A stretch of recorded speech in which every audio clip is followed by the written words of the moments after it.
This is Nevada Newsmakers with host Sam Shad, a no-holds-barred political forum.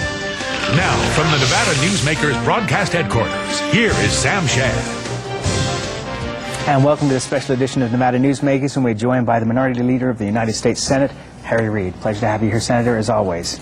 Congressman John Murtha called last week for the pullout of 153,000 American troops from Iraq within 6 months. The White House Press Secretary Scott McClellan said that Mr. Murtha was endorsing the policy positions of Michael Moore and the extreme liberal wing of the Democratic Party. What's your response to that? Well, John Murtha is a decorated Vietnam veteran, several Purple Hearts, joined the service during the Korean conflict. No one is closer to uniformed services in the entire Congress than John Murtha. John Murtha did this because he thought it was the right thing, and I think it goes without saying that the generals support what he's doing. No one's closer to them than he is. You know, we need not try to denigrate John Murtha. I don't agree with him entirely. I do agree that the situation in Iraq has gotten very difficult. We've lost 2,100 soldiers and Marines. We've had about 17,000 wounded. About a third of them grievously wounded. It's costing us up to $2.5 billion a week.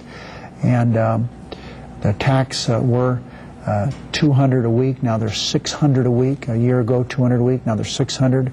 And keep in mind, we have two problems. One is the insurgents, and the second is the terrorists. So the president had a very bad week. On a bipartisan vote, the Senate last week indicated that we have to change our course in Iraq. That the year 2006 will be a year of transition, and it will be. I was going to say, the question that doesn't seem to come up is, what happens to the Iraqi oil? If we pull out, what's the situation there? Iraqi oil is protected. You know, you have the Kurds who are the military part of that country. I don't think we have to worry about the oil. The problem is, with our being there, oil production has not increased. It was supposed to go up to 6 million barrels a day. It's still at 2 million barrels a day. We haven't done anything to improve the infrastructure there. We've wasted billions of dollars. And as Congressman Murtha and others have said, we're the target anymore, and that isn't the way it should be. They need to take off, the Iraqis need to take off the training wheels. They need to be able to run their own country. That's a country that's been in existence since 1920. And our being there certainly has not been help. I'm happy to see we've had a couple of elections. I think that's a step in the right direction. But they're arriving at a point in the near future where they're going to have to take care of their own country. Senator, Iraqi leaders have called for a timetable for withdrawal, and here we have Representative Murtha calling for immediate withdrawal. What should we do? How do we separate ourselves from this mess in Iraq? I think we're going to have to recognize that we're going to be involved in the area for some time. I think that combat troops will come out in the very near future. Then we will have to get especially the European community, which have had, especially France, have had such strong ties in Iraq over the decades, get them to come in and help. We'll have United Nations peacekeeping forces in there. And I think once we're out and we're no longer the target, we're not the occupying force, I think there will be relative stability there, and hopefully they can become a signal to what the rest of that Middle East, which is composed of some of the most tyrannical governments in the world, if with a little bit of good fortune on our side, maybe Iraq can come out of this a lot better than when it went, and we're all glad that Saddam Hussein's gone. Lawmakers voted 79-19 for a Republican plan to seek new quarterly reports on matters like the number of Iraqi troops ready to take the lead in combat operations. Why did we do that now? Why weren't we doing that all along? Well, of course, that wasn't a Republican plan, Sam. That was the bill that I spent with a number of senators 4 or 5 days coming up with that amendment. And we offered an amendment, and they took off our last paragraph, and that was our amendment. That's something we've been asking the president. I've written letters. I've spoken to the president. We need a timetable where we require the Iraqis to meet certain things, and then once they do that, it means that we have to do certain things. The president is very stubborn on this. He has refused to do anything other than stay the course. He and Cheney are still talking about staying the course, if you can imagine that, when by an overwhelming vote, as you've indicated, 79 senators, Democrats and Republicans, said The year 2006 is a year of significant transition, and the purpose of the amendment was to change course in Iraq. He's ignored that. Well, Senator, recently Vice President Cheney has been lashing out at Democrats who have been saying that the Bush administration misled the nation in this rush to war. He's saying that's a dishonest charge. He's also saying that some politicians are seeking a political advantage in the middle of the war. He made a reference to you in one of his speeches. What say you, Senator, about Dick Cheney? Well, he's made a reference to me in more than one of his speeches. Vice President Cheney, I think, is the only person who believes what he's saying. That's why his approval rating in this country is in the low 20s. People just don't believe President Bush or Vice President Cheney anymore. All the polls show more than 60% of the people simply don't believe them, don't trust them. And so they're talking about staying the course. Here's what we have. We know there was no yellow cake. We know there were no aluminum tubes. We know that Saddam was not training people, Al-Qaeda in Europe. There were no secret, in Iraq. There were no secret meetings in Europe. There were no mobile labs. We know that anyone that questioned them, they went after them as they did with Ambassador Wilson. He's only one of many. And that's why I closed down the Senate. They had been doing the rope-a-dope for 20 months. We're entitled to find out how the evidence was manipulated to take us to war. That's what Phase 2 is all about. That's why I closed down the Senate. And from there, it's been downhill for the President. We've had this overwhelming vote in the Senate. You've had this situation with Murtha in the House. We have to change course. The President should sit down with Cheney and realize that we're just catching up with the American people, and they're way behind the American people in what problems they see us in Iraq. But to just raise one point, you were quoted on a website as saying on CNN in 2002 that Saddam Hussein, in effect, has thumbed his nose at the world community, and I think that the President is approaching this in the right fashion. So back then, you were on the same page. There's no question that Saddam Hussein was thumbing his nose. But what we didn't know at the time is the evidence we were given was been manipulated. The evidence I had was wrong. I didn't know that. We don't have our own fact-finding within the Senate. You know, the CIA, the Department of Defense Intelligence Agency, this 15 different intelligence gathering operations, the President controls. They knew what the evidence was. We didn't. So for them to come up with something like this, they should say that in a positive sense, that I wanted to get rid of Saddam Hussein. I have no hesitation about wanting to get rid of Saddam Hussein, but the evidence we had about this would be a quick war, don't worry about it, we'll be driving on the boulevards, they'll be throwing bouquets at us, bombs is what they meant throwing at us. There was no plan to win the peace. And as a result of that, Rumsfeld's failed policy that a small strike force would take care of things. We didn't have to worry about Saddam's army. Well, Saddam's army is where all the insurgents are coming from, and some of the terrorists. Let's take a break. We'll be back with the Minority Leader of the United States Senate, Harry Reid, after this.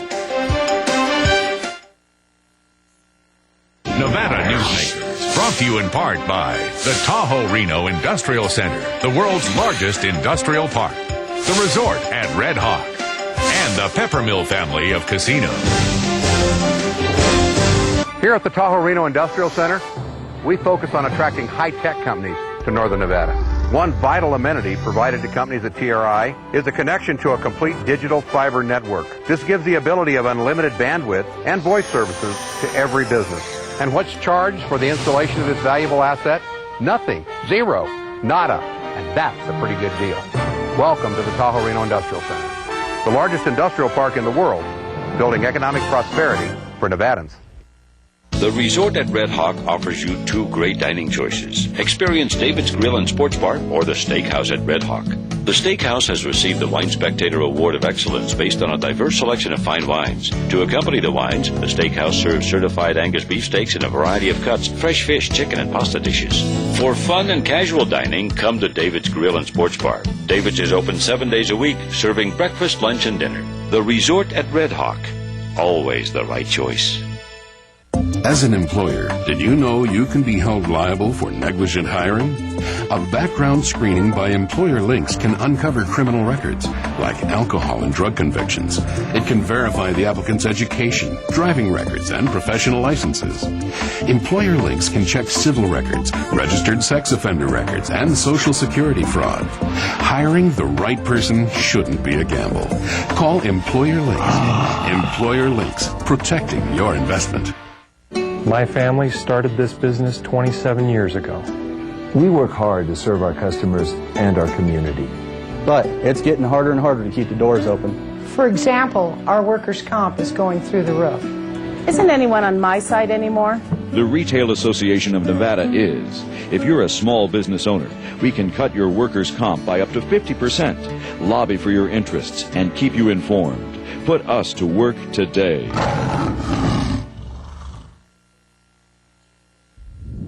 And now, back to Nevada Newsmakers with Sam Shad. And back on Nevada Newsmakers with Harry Reid, who is the Minority Leader of the United States Senate, and of course our Senator from Nevada. Let's talk about the oil company executives that were paraded in front of Congressional Committee. Senator Ted Stevens wouldn't allow the oil company heads to be put under oath. You said you wanted to recall all the executives and question them under oath. He also linked the issue of their role in setting energy policy with the recent surge in oil, or you did rather, with the recent surge in oil profits. I guess one question that has come up from a lot of conservatives and libertarians is, since when is it illegal to make a profit in this country? Well, I think you should go back and ask President Bush #1. President Bush #1, when he thought the profits were obscene, he picked up the telephone, called all the oil companies, said back off, and they did. What we're seeing now is, I'm a believer in the free enterprise system. But remember, if you carry Adam Smith's theory to its end, you wind up with one of everything. And that's all this consolidation taking place with airlines and oil companies. It's getting narrower and narrower all the time. The profits that they're making are obscene. $100 billion this year in profits, these oil companies. That's too much. And when we find especially, they're manipulating the supply so they can increase prices. It's just like the same with Enron, and manipulate if you have less electricity, you can charge more for it. If you have less oil, you can charge more for it. So I think they should be put under oath and sworn, and I think one reason that they're afraid to do that, remember one of them said, we don't care if you do this, and as soon as we walked out, we said we're going to do it, and they want to come back and talk some more. They don't think it's such a good idea to proceed as we have. I think the oil companies are a sign of what's wrong with monopolistic enterprises. But and I'm playing devil's advocate here, but I mean, if you look at bottled water, for example, the price per gallon of bottled water far exceeds the cost of Sam, you gasoline. don't have to drink bottled water. You can drink it out of your tap, and it's just as good as bottled water. But you have to buy gasoline for your car. You have to buy heating oil for your home. 48% of the homes are heated with natural gas. This year, those prices will go up about 70%. A little too much, I think. Senator, especially when you understand the supply is the same. But it is a commodity that's being manipulated. That's what government's all about. Okay. Senator, as a student of history and someone who has given his life to politics, where would you rate our current President Bush among all the presidents? I've already done that. Millard Fillmore, the 13th President of the United States, one of the worst we've ever had. That's where I put him. Right at the bottom of the list? Well, there may be somebody worse than Millard Fillmore. I just can't come up with it. What about since World War II in modern history, which more people might understand? First of all, your viewers have to understand, I think Ronald Reagan was a great president. I think George Bush #1, really a fine, fine president. So I don't do this on a partisan basis, but I've worked with these people. And this administration has been my way or the highway, uncompromising, and perfect examples, trying to destroy Social Security, trying to destroy the Senate as we've known it with this foolish nuclear option, and now the war in Iraq. And there are other things. I think this administration will go down in history as one of the worst. And let's take a break. We'll be back with Harry Reid right after this timeout.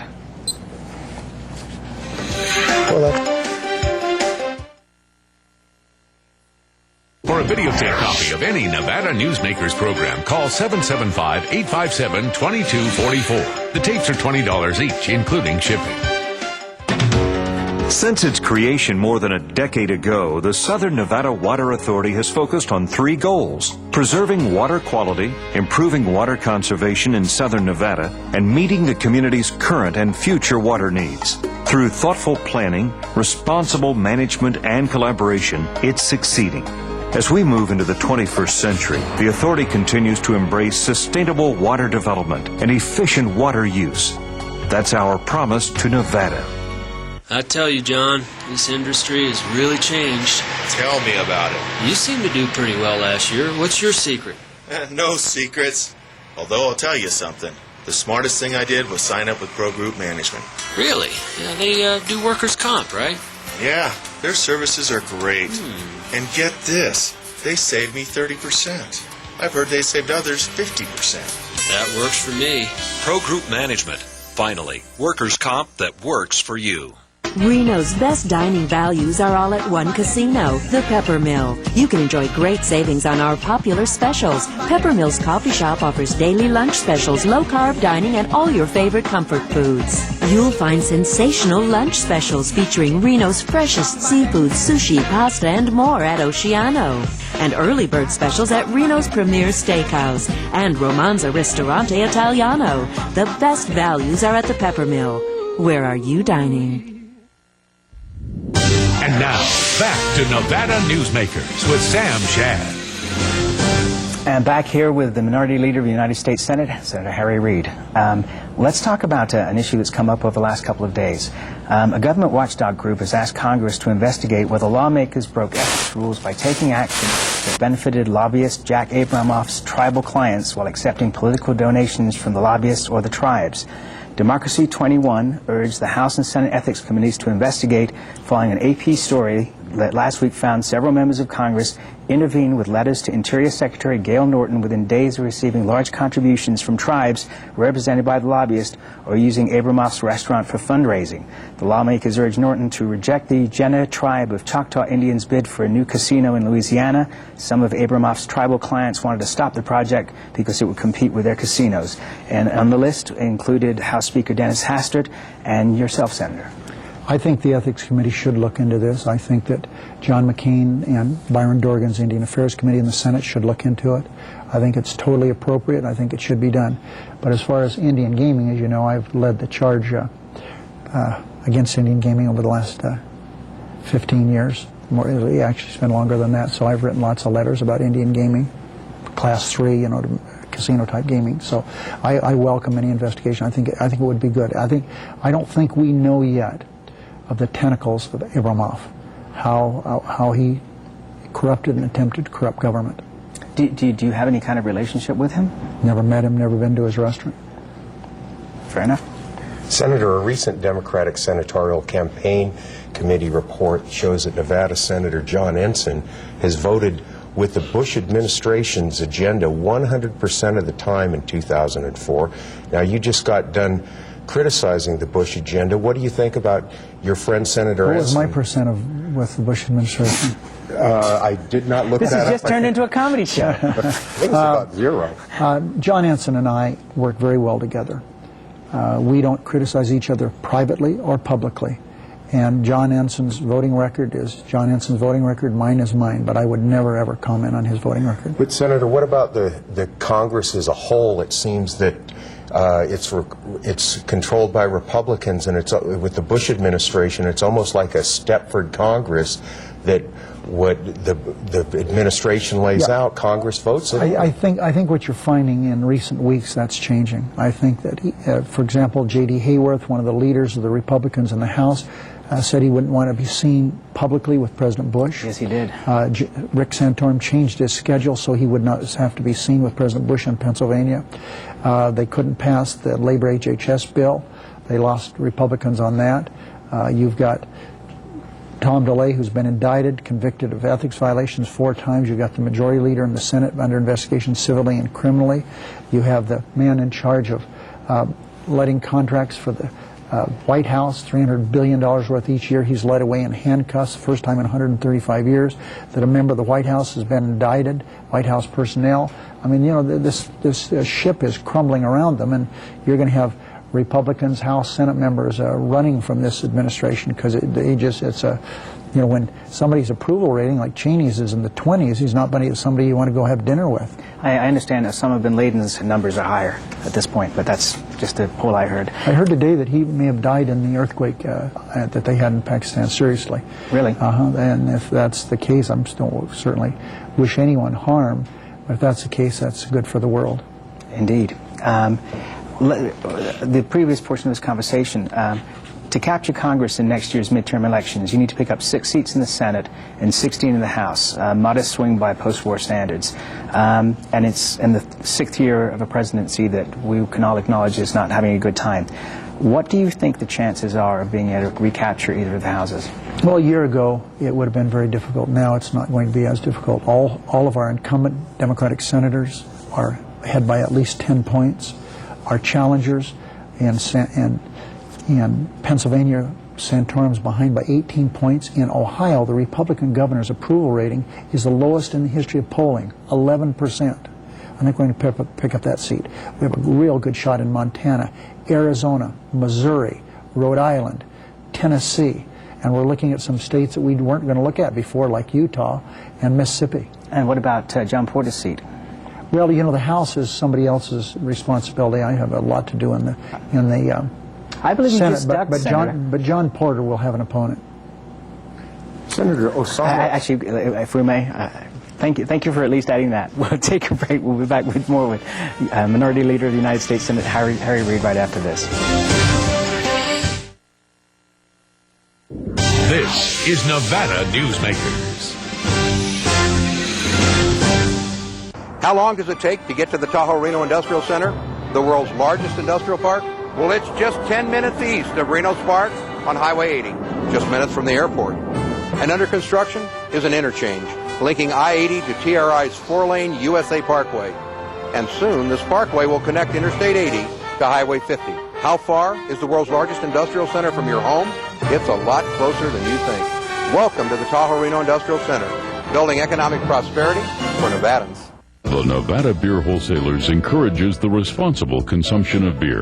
The Nevada Beer Wholesalers Association are sponsors and participants in many community-based efforts such as school education programs, safe ride home, recycling programs, alcohol-free after-prom and graduation parties, safe voting campaigns, and designated driver programs. They are family-owned businesses employing 2,000 Nevadans. They also collect and pay the state excise tax. The Nevada Beer Wholesalers Association, delivering more than just beer. The resort at Red Hawk offers you 2 great dining choices. Experience David's Grill and Sports Bar or the Steakhouse at Red Hawk. The Steakhouse has received the Wine Spectator Award of Excellence based on a diverse selection of fine wines. To accompany the wines, the Steakhouse serves certified Angus beef steaks in a variety of cuts, fresh fish, chicken, and pasta dishes. For fun and casual dining, come to David's Grill and Sports Bar. David's is open 7 days a week, serving breakfast, lunch, and dinner. The resort at Red Hawk. Always the right choice. And now, back to Nevada Newsmakers with Sam Shad. And back with Harry Reid, the Minority Leader of the United States Senate. Judge Alito, is his nomination going to be filibustered? I don't think that at this stage there's any way of knowing. The longer that we look at him, the more problems he has. You know, a couple of days ago he said he's against a one-man, one-vote decision of the court in 1964. I can't imagine how he could come up with that, as smart as he is. There are some problems, of course, of how he feels about women, not the abortion issue necessarily, but, you know, violence against women, sexual abuse. There are just a lot of problems with him. The disability community is very concerned. And so what we're going to do is wait until the hearings before Democrats are going to make up our mind as to what we're going to do. With the Roberts nomination, which was a preceding one, Democrats split about down the middle. And you voted against? Yes, I voted against him, but he was a wonderful guy, a nice man. I think a lot of him. I called him a day before I decided I was going to vote against him. After I decided I was going to vote against him, I called him the day before the actual vote, and I said, I'm not going to be able to vote for you. He said, oh, that's too bad. He said, I was hoping you would. He said, I'll tell you what, though, we're going to sit down a year or two and have a cup of coffee, and I'll prove to you why you were wrong. I mean, isn't that a great attitude? So why did you vote against him? Well, I think that I'm very concerned about John Roberts. I think that what's happening with his court, you know, in years past, about 40% of the people who serve on the court were not judges. And I think it's created a more open court. Supreme Court justices themselves have told me that. And here now you have to be a graduate of Harvard or Yale and be an appellate judge. I don't like that. I agree with Laura Bush. Sandra Day O'Connor's replacement should be a woman. We need more variety in that court. And so with some of the statements that Justice Roberts made, I was afraid that he was going to be driven too far to the right. I hope he's right. I hope we can sit down and he can say that I was wrong and he was right, but we'll see.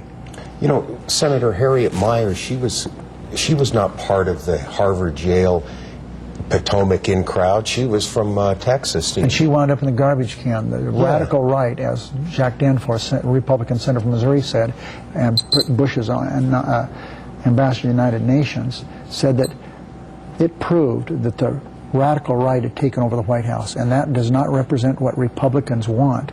And President Bush, he said, I hope that he doesn't reward them for their bad conduct, and he did with Judge Alito.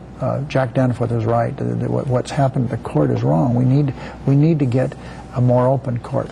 Now, Senator, we have President Bush's administration around for about 3 more years, and you know, I agree with you that you can kind of draw a parallel to a 1-in-10 football team, and if you're a football coach, you get rid of your staff. Can the president rebound by cleaning house? What's happened here, he's following the pattern of Nixon. When Nixon got in trouble with Watergate and all the problems in Vietnam, he hunkered down in the White House, started traveling around the world. Ronald Reagan, when he got in trouble with Iran-Contra and the people who were in trouble in his administration, he cleaned house. And the last 3 years of the Reagan administration were his best years. I think that this president should follow the Reagan model, not the Nixon model, but he is hunkering down in the White House and at this stage following the Nixon model. If he came out of this and got rid of Karl Rove and some others, I would look forward to working with him and see if we could do things on a bipartisan basis. Remember, when he came to Washington, he said he wanted to be a uniter and not a divider. Right. To this point, the first 5 years have been Orwellian. It's been anything but trying to unite the country. He's tried to, and he's done a good job of dividing it. And that's where we're going to take a break. We'll be right back with our remaining moments with Senator Reid right after this time out. Nevada Newsmakers, brought to you in part by the Tahoe Reno Industrial Center, the world's largest industrial park, the resort at Red Hawk, and the Peppermill family of casinos. South Reno's hotspot for food, fun, and friends is the Tamarack Junction. Enjoy great food 24 hours a day in the Dining Car Restaurant. For a quick bite and the best sandwiches in town, it's the Whistle Stop Deli. And for the best appetizers and menu selections and a large variety of cocktails, beers, and martinis, it's Sully's Sports Bar, Grill, and Nightclub. The Tamarack Junction is your junction for fun. South Virginia and Amani Ranch Parkway. 35 seconds left with Senator Reid here. Internet gaming. Terry Lanny on 60 Minutes wants to be able to take some of the billions of dollars that are being spent illegally by United States citizens on out-of-the-country websites. Are we going to see a change? Not if I have anything to do with it. I think it's awful. I think we should forget about it. It's not controllable. It would allow children to gamble. The British have legalized it? Yeah, let them legalize it. I'm going to do everything I can to stop it. I think it's bad. No way to control it. As former chairman of the Gaming Commission, no way to control it. And we are out of time. Senator Reid, always a pleasure. We'll be right back next on our